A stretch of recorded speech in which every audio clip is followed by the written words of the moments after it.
ពេលនេះស្នងការនគរបាលខេត្តកំពតបានចេញសេចក្តីថ្លែងការណ៍ឆ្លើយតបទៅកាន់មហាជនក៏ដូចជាអ្នកសារព័ត៌មានទូទៅស្ដីអំពីកងកម្លាំងទាំង32នាក់និងអ្នកពាក់ព័ន្ធទាំងអស់ដែលចុះបង្ក្រាបបទល្មើសហើយលួចនៅសម្ភារៈទាំងអស់នោះបងប្អូនស្ដាប់ហើយដឹងហើយ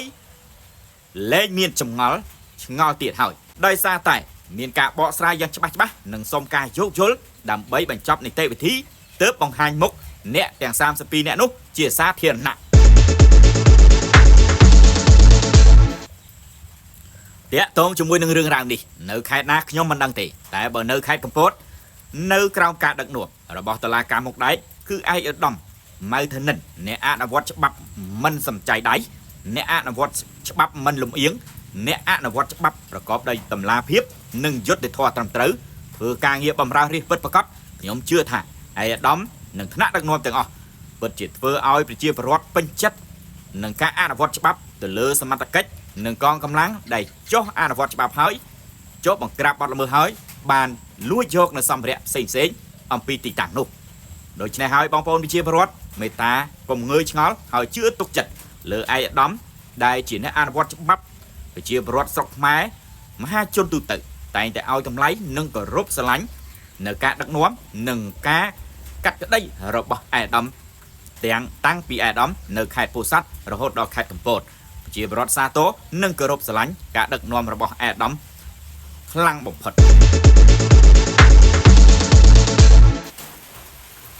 ជាបឋមសូមក្រាបថ្វាយបង្គំចំពោះព្រះថេរានុត្តរៈគ្រប់ព្រះអង្គដោយសេចក្តីគោរពនិងដោយសេចក្តីជ្រះថ្លាសូមគោរពសម្ដេចទ្រង់ឯកឧត្តមលោកជំទាវលោកស្រីបងប្អូនជនជាតិខ្មែរទាំងក្នុងនិងក្រៅប្រទេសទាំងអស់ជាទីស្រឡាញ់រាប់អានដ៏ជ្រាលជ្រៅអំពីខ្ញុំហើយថ្ងៃនេះក៏សូមគោរពបងស្នងការគ្រប់បណ្ដាខេត្តរាជធានីទាំងអស់សមត្ថកិច្ចកងរាជអាវុធហត្ថមន្ត្រីនគរបាលនិងបងប្អូនជនរួមជាតិខ្មែរដែលស្រឡាញ់ច្បាប់គោរពច្បាប់ទាំងអស់ហើយចេះដឹងអំពីផ្នែកច្បាប់ទាំងអស់ដោយសេចក្តីគោរពនិងដោយសេចក្តីស្រឡាញ់មុននឹងលើកឡើងតាក់ទងជាមួយនឹងបញ្ហានៅខេត្តកំពតដដែលខ្ញុំបញ្ជាក់បងប្អូនថាខ្ញុំមិនមែនជាតុលាការខ្ញុំមិនមែនជាអ្នកសារព័ត៌មានដែលអីនោះទេគ្រាន់តែជាការលើកឡើងជាគំនិតជាយោបល់ខ្លះប៉ុណ្ណោះมันមានការវែកញែកឬក៏មិនមែនជាអ្នកជំនាញផ្នែកច្បាប់នោះទេអញ្ចឹងសូមមេត្តាខន្តីអធិស្ឋានពីសំណាក់បងកងកម្លាំងទាំងអស់ដែលលោកបានចូលទស្សនានៅវីដេអូរបស់ខ្ញុំដោយសារតែតាក់ទងជាមួយនឹងបងនគរបាលបងកងរាជអាវុធហត្ថនៅខាងខេត្តកំពតគាត់បានធ្វើសកម្មភាពមិនប្រក្រតីឬក៏ថាយើងនិយាយភាសាសាមញ្ញថាយើងយកឬក៏យើងលួចរបស់របរនៅពេលដែលចុះបង្ក្រាបបទល្មើសហើយករណីនេះបងផៃវណ្ណៈគាត់នៅតែឆ្ងល់នៅតែមិនអស់ចិត្តមិនអស់ហើយរួមជាមួយនឹងបងប្អូនប្រជាពលរដ្ឋរាប់ពាន់រាប់ម៉ឺននាក់បានបញ្ចេញយោបល់នៅតាមបណ្ដាញសង្គម Facebook ជាពិសេសបញ្ចេញយោបល់នៅនឹងការបង្ហោះលើបណ្ដាញសង្គម Facebook របស់បងប្រុសផៃវណ្ណៈដែលជាអ្នកសារព័ត៌មានអាជីពនោះមានអ្នកខ្លះក៏បញ្ចេញយោបល់អញ្ចេះមួយអញ្ចោះពីរចឹងទៅតាក់ទងទៅនឹងរឿងរ៉ាវនេះបងខាងស្នងការនគរបាលខេត្តកំពតគាត់បានចេញសេចក្តីបំភ្លឺហើយមូលហេតុតាក់ទងជាមួយនឹងការមិនបង្ហាញមុខមែនបងប្អូនណាការមិនបង្ហាញមុខអ្នកទាំង30អ្នកជាងនោះលើបណ្ដាញសង្គម Facebook គាត់បានបញ្ជាក់ច្បាស់ហើយគាត់សុំការយោគយល់គាត់សុំមេត្តាអព្យាស្រ័យទៅលើកិច្ចការងារនេះហើយគាត់កំពុងតែធ្វើនិងអនុវត្តនីតិវិធីនេះជាមួយនឹងកិច្ចការងារបន្តទៀតមានន័យថាគាត់ចង់បញ្ជាក់ថាគាត់ធ្វើកិច្ចការងារនេះចប់រហូតដល់តុលាការសិក្សាស្រាវជ្រាវគ្រប់យ៉ាងហើយបានគាត់បង្ហោះជាសាធារណៈហើយគាត់បានបញ្ជាក់ទៀតថាគ្រប់រូបភាពគ្រប់កិច្ចការងារទាំងអស់បងប្អូនអាចចូលទៅមើលនៅក្នុង page ផ្លូវការរបស់ស្នងការនគរបាលខេត្តកំពតជាជាងការយកពីនេះយកពីនោះអីចឹងដែរជាដើមចឹងទៅហើយខ្ញុំនឹងអានឲ្យបងប្អូនស្ដាប់ខ្លះព្រោះបងប្អូនខ្លះអត់បានចូលទៅទស្សនាទេអត់បានចូលទៅមើលទេហើយភាគច្រើនមើលតាមបណ្ដាញសង្គម YouTube អីជាដើមហើយខ្ញុំមិននេះទេគ្រាន់ខ្ញុំអានហើយតាក់ទងជាមួយនឹងកិច្ចការងារនេះខ្ញុំអានតាំងពីមួយថ្ងៃមុនអញ្ចឹងបងស្នងការគាត់បានមានប្រសាសន៍ថាច្បាប់មិនបានបែងចែកថាជាកងកម្លាំងឬក៏ជាប្រជាពលរដ្ឋត្រូវអនុវត្តច្បាប់ខុសពីគ្នានោះទេ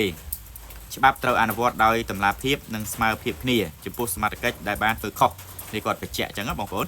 ចំពោះការពាក់ព័ន្ធចូលយកសម្ភារៈក្នុងទីតាំងបិទសៀលនៅក្នុងកាស៊ីណូព្រែកចាករបស់សមត្ថកិច្ចដែលបានប្រចាំការនៅទីនោះកន្លងមកករណីខាងលើនេះត្រូវបានទេសំណុំរឿងទៅតុលាការរាជធានីភ្នំពេញរួចរាល់ហើយមានមតិជាច្រើនបានលើកឡើងថាហេតុអ្វីមិនបង្ហាញមុខសមត្ថកិច្ចដែលពាក់ព័ន្ធនោះខ្ញុំសូមជម្រាបថាករណីនេះត្រូវបានបន្តនីតិវិធីជាបន្តបន្ទាប់ទៀតគ្មានអ្វីដែលត្រូវលាក់បាំងនឹងការពារចំពោះបុគ្គលដែលល្មើសច្បាប់នោះទេ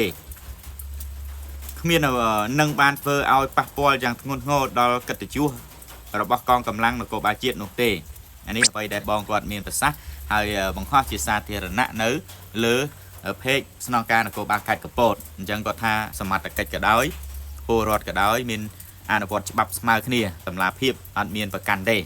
ហើយរឿងរ៉ាវនេះគាត់ថានីតិវិធីនេះបានបញ្ជូនទៅដល់តុលាការរាជធានីភ្នំពេញហើយ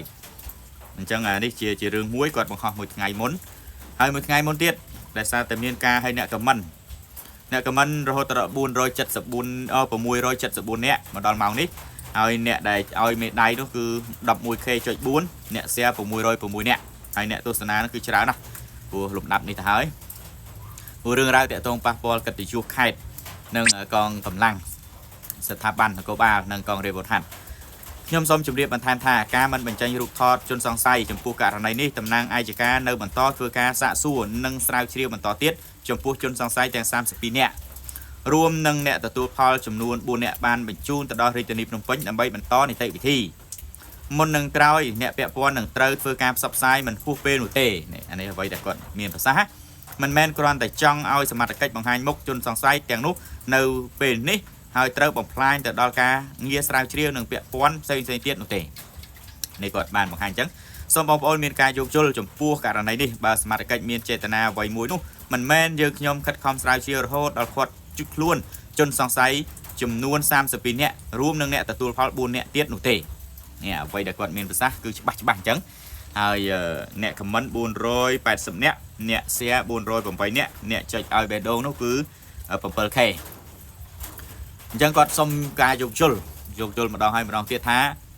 អត់មានអីត្រូវលាក់លៀមទេប៉ុន្តែដើម្បីរក្សាការសម្ងាត់មួយដើម្បីស្រាវជ្រាវរកភស្តុតាងថ្មីនិងអ្នកពាក់ព័ន្ធទៀតនៅពេលដែលបញ្ចប់នីតិវិធីនេះគឺនឹងមានការផ្សព្វផ្សាយបង្ហាញមុខជាសាធារណៈមិនខានឡើយអានេះអ្វីដែលគាត់សុំការយោគយល់ហើយយើងក៏ត្រូវគិតអំពីនីតិវិធីច្បាប់ផងដែរហើយមួយទៀតសមត្ថកិច្ចយើងខ្ញុំសូមទទួលយកនៅការរិះគន់គ្រប់បែបយ៉ាងពីបងប្អូនប្រជាពលរដ្ឋទាំងអស់ចំពោះការមិនបង្ហាញរូបជនសង្ស័យក្នុងអំពើលួចភស្តុតាងទាំងអស់នោះសមត្ថកិច្ចយើងខ្ញុំមិនអាចឲ្យករណីមួយនេះចប់ដោយស្រួលនោះទេនគរបាលយុត្តិធម៌នៅបន្តធ្វើការងារតាមការណែនាំរបស់អាយកាបន្តទៀត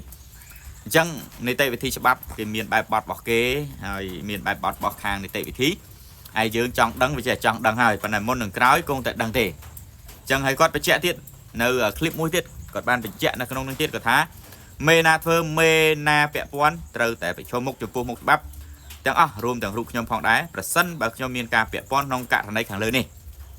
ចំពោះអត្តសញ្ញាណរបស់មន្ត្រីដែលពាក់ព័ន្ធគឺអង្គភាពសមីជាអ្នកផ្សព្វផ្សាយហើយសារព័ត៌មានផ្សេងទៀតអាចដកស្រង់យករូបភាពបន្តពីស្នងការនគរបាលខេត្តកំពតទៅផ្សព្វផ្សាយបន្តនៅពេលចៅក្រមស៊ើបសួរបញ្ចប់នីតិវិធីនិងចេញដីកាឃុំខ្លួនអ្នកទាំង32នាក់នោះខ្ញុំនឹងបង្ហោះរូបអ្នកទាំងអស់នោះឲ្យសាធារណជនបានដឹងទាំងអស់ហើយបានឃើញក្នុងពេលឆាប់នេះនឹងគាត់សរសេរនៅថ្ងៃ31 ខែ 5 ឆ្នាំ 2026 8ម៉ោងមុនហើយអ្នកដែលខមមិននោះគឺរហូតដល់ 1K7 លើសមុនទៀតអ្នក share នោះរហូតដល់ 1K ជាងហើយអ្នកដែលចុច like នោះរហូតដល់ 26.3K ម្ដងមកនេះអញ្ចឹងនេះជាការឆ្លើយតបទៅដល់សាធារណជនមិនចំពោះតែបងផៃវណ្ណៈទេព្រោះរឿងរ៉ាវទាំងអស់នេះបងផៃវណ្ណៈគាត់ឆ្ងល់ហើយគាត់បង្ហោះហើយបងប្អូនដឹងហើយថារឿងរ៉ាវអីក៏ដោយឲ្យតែចូលនៅក្នុង page ផ្លូវការរបស់បងផៃវណ្ណៈហើយគឺថាមានអ្នកចូលតាមដានមានអ្នកចូលទស្សនាច្រើនណាស់ច្រើនមែនតើច្រើនជាង page ផ្សេងទៀតអញ្ចឹងមហាជនចង់ដឹងប៉ុន្តែនីតិវិធីច្បាប់គេធ្វើទៅតាមនីតិវិធីរបស់គេអាហ្នឹងអញ្ចឹងយើងមិនអាចវាយស្មៅបង្អើលពូបានទេអាហ្នឹងតាមប្រសាសន៍របស់បងស្នងការនគរបាលខេត្តកំពតគាត់មានប្រសាសន៍នៅលើ page អញ្ចឹងគាត់សុំការយោគយល់ហើយសុំឲ្យមានការទទួលខុសត្រូវទាំងរូបគាត់ផងដែរ ឬក៏មេណាក៏ដោយគាត់បញ្ជាក់ថាមេណាក៏ដោយបើពាក់ព័ន្ធចំពោះបញ្ហាហ្នឹងត្រូវតែប្រឈមមុខចំពោះបញ្ហាមុខច្បាប់អត់មានគិតអ្នកនេះអត់មានគិតអ្នកនោះទេហើយមានទាំង4នាក់ទៀតផ្សេងពី32នាក់ហ្នឹងមាន4នាក់ហ្នឹងទៀតតែគេនៅបន្តនីតិវិធីបន្តទៀតហើយចប់នីតិវិធីហ្នឹងគេនឹងបង្ហាញហើយយើងនឹងចាំមើលទាំងអស់គ្នាថាកិច្ចការងារនេះតើជាកិច្ចការងារមួយដែលតម្លាភាពទេជាកិច្ចការងារមួយដែលត្រឹមត្រូវទៅតាមច្បាប់ឬក៏ទៅតាមអ្វីដែលគាត់មានប្រសាសន៍អត់ជាយោបល់ខ្ញុំលើកឧទាហរណ៍អញ្ចេះបងប្អូនអញ្ចេះមួយថាកិច្ចការងារដូចជាអ្នកខ្លះលួចចេកហេតុអីបានបង្ហាញមុខអ្នកខ្លះលួចដូងមិនបានបង្ហាញមុខហើយអ្នកផ្សេងទៀតមិនបានបង្ហាញមុខរឿងទាំងអស់នោះវាដើរដល់ទីបញ្ចប់ហើយមានន័យថាការស៊ើបសួរការសាកសួរការអីហ្នឹងស៊ើបអង្កេតហ្នឹងគឺវាដល់ទីបញ្ចប់ត្រូវបញ្ជូនទៅកាន់ពន្ធនាគារហើយផុតដៃសមត្ថកិច្ចហើយមានន័យថាចប់នីតិវិធីហ្នឹងចប់អស់ហើយដោះស្រាយអស់ហើយគឺត្រូវតែនៅតែអនុវត្តច្បាប់ទេអញ្ចឹងហើយមានការបង្ហាញអញ្ចឹងទៅអានេះរឿងរ៉ាវហ្នឹងប៉ុន្តែរឿងរ៉ាវនេះគឺមិនទាន់ទេនៅបន្តនីតិវិធីហើយជាសិទ្ធិរបស់ស្នងការជាសិទ្ធិរបស់ស្ថាប័នមានសិទ្ធិបង្ហាញឬក៏មិនបង្ហាញដោយសារជាកិច្ចការងារដែលគេកំពុងតែធ្វើអញ្ចឹងកុំឲ្យមានចិត្តក្តៅកុំឲ្យមានចិត្តអន្ទះសារកុំឲ្យមានចិត្តខឹងកុំឲ្យមានចិត្តប្រកាន់ថាអញ្ចេះមួយចុះពីរអីយើងរងចាំមើលសិនមើលថាកិច្ចការងារហ្នឹងគេដោះស្រាយឲ្យយើងស្ងប់ចិត្តបានអត់តាមពិតទៅតកតងកិច្ចការងារអស់នេះវាប៉ះពាល់ខ្លាំងទៅដល់ស្ថាប័ននគរបាលយុត្តិធម៌ប៉ះពាល់ខ្លាំងទៅដល់ស្ថាប័នកងរាជអាវុធហត្ថប៉ះពាល់ទៅគុណតម្លៃនឹងខ្លាំងដូច្នេះហើយខ្ញុំជឿថាមេដោយខ្ញុំបញ្ជាក់ពីវីដេអូមុនយើងថានៅខេត្តកំពតនៅកន្លែងដែលអនុវត្តច្បាប់តឹងរឹងហើយអាដាមម៉ៅធនិននរណាគេក៏ស្រឡាញ់ដែរខ្ញុំក៏ស្រឡាញ់ខ្ញុំក៏គោរពពីគុណធម៌របស់គាត់គោរពពីភាពសច្ចៈរបស់គាត់គោរពពីតម្លៃនៃក្រមសីលធម៌វិជ្ជាជីវៈរបស់គាត់ដែលគាត់ជាមន្ត្រីអនុវត្តច្បាប់អញ្ចឹងគាត់អនុវត្តច្បាប់អត់គិតទេអត់គិតអ្នកតូចអ្នកធំអ្នកណាទេគឺខុសដឹងខុសត្រូវដឹងត្រូវឲ្យមានភាពស្មើគ្នាបាឡិនគ្នាគេវាអត់មានលំអៀងព្រោះស្អប់លំអៀងព្រោះស្រឡាញ់លំអៀងព្រោះខ្លាចលំអៀងព្រោះបាក់ពួកអីអត់ទេអញ្ចឹងនេះជាការឆ្លើយតបរបស់ស្នងការឥឡូវនេះយើងងាកមកមហាជនវិញសូមអ្នកទាំងអស់គ្នាធម្មតាយោបល់វា10000នាក់ខុសគ្នាតាំង10000នាក់ហើយមកលានអ្នកខុសគ្នាតាំង1លានអ្នកហើយទាំងខ្ញុំទាំងគេទាំងអីវាធម្មតាទេមានគំនិតចេះគំនិតចោះចឹងទៅអ្នកខ្លះក៏ស្អប់ផងអ្នកខ្លះក៏ស្រឡាញ់ផងអញ្ចឹងការបញ្ចេញគំនិតបញ្ចេញយោបល់នេះបើយើងបញ្ចេញដោយមិនលំអៀងដោយខ្ញុំថាអញ្ចឹងមិនលំអៀងដោយការស្រឡាញ់មិនលំអៀងដោយការស្អប់មិនលំអៀងដោយការភ័យខ្លាចមិនលំអៀងដោយស្អីទៀតអាហ្នឹងលំអៀង4យ៉ាងណាអាហ្នឹងគឺថាអត់អីទេតែបើមានអាលំអៀងហ្នឹងហើយយើងបញ្ចេញកុំថាឡើយអ្នកអនុវត្តច្បាប់តែយើងប្រជាពលរដ្ឋហ្នឹងបញ្ចេញគំនិតបញ្ចេញយោបល់ហ្នឹងក៏ខុសដែរយើងអ្នកសារព័ត៌មានក៏ដោយអ្នកណាក៏ដោយក៏មានការខុសឆ្គងឬក៏មិនពេញចិត្តដែរតែបើយើងឈរលើកត្តា4យ៉ាងហ្នឹងដូចខ្ញុំថាអញ្ចឹងឈរលើហេតុផល4យ៉ាងហ្នឹងគឺមិនងាយខុសទេមិនងាយខុសមិនងាយឃ្លៀងពីច្បាប់មិនងាយខុសពីច្បាប់ទេព្រោះអីយើងអនុវត្តតាមគោលការណ៍ឬក៏កិច្ចការងារដែលត្រឹមត្រូវចូលលើភាពអព្យាក្រឹតនិងយុត្តិធម៌ត្រឹមត្រូវច្បាស់លាស់ចុះប៉ុណ្ណឹងសិនចុះខ្ញុំអត់មានអីច្រើនទេគ្រាន់តែចង់បញ្ជាក់ថាបងប្អូនដែលមិនបានទស្សនាឬក៏មិនបានចូលទៅមើលក្នុងเพจផ្លូវការរបស់ស្នងការនគរបាលខេត្តកំពតអាចទស្សនាវីដេអូរបស់ខ្ញុំបានព្រោះខ្ញុំបានអានបញ្ជាក់អំពីកិច្ចការងារនេះឲ្យបងប្អូនស្ដាប់និងទស្សនាហើយអញ្ចឹងអរគុណខុសឆ្គងយ៉ាងណាសូមមេត្តាខន្តីអព្យាស្រ័យសូមក្រាបថ្វាយបង្គំលានិងសូមគោរពលា